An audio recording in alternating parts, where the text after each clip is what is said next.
Crucial information has surfaced in connection with the murder of Manasa, a 24-year-old dental college student at Kothamangalam in Ernakulam district of Kerala. The police concluded that it was a murder that had been planned for days. The cold-blooded murder took place at 3:30 p.m. on Friday. The accused Rakil also shot himself dead after committing the crime. Rakil had rented a room that was just 50 meters away from Manasa's rented house. He used to observe Manasa from this room. A nearby shopkeeper said that he had seen Rakil observing Manasa from the room. According to the shopkeeper, Rakil used to observe Manasa when she walked down the road. He also said that he did not know much about Rakil at that time. Rakil arrived from Kannur on July 4th and rented a room in a building near the house where Manasa lived. Rakil reportedly told Nuruddin, the room owner, that he was an employee in the marketing division of a plywood company. After staying here for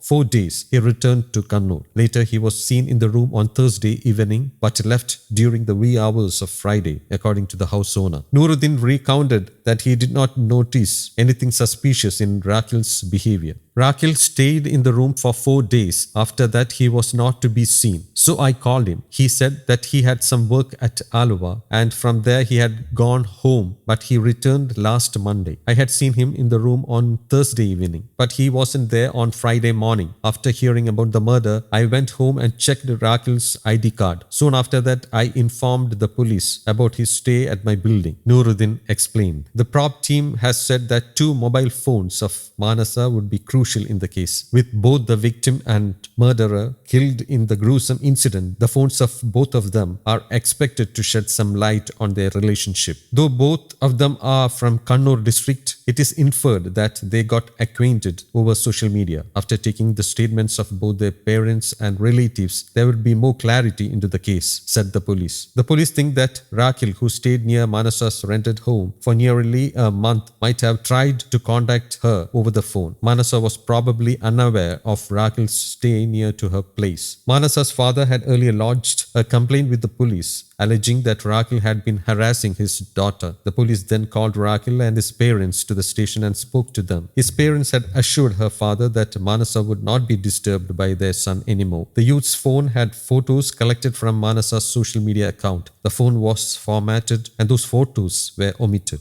News Desk, Kaumudy English.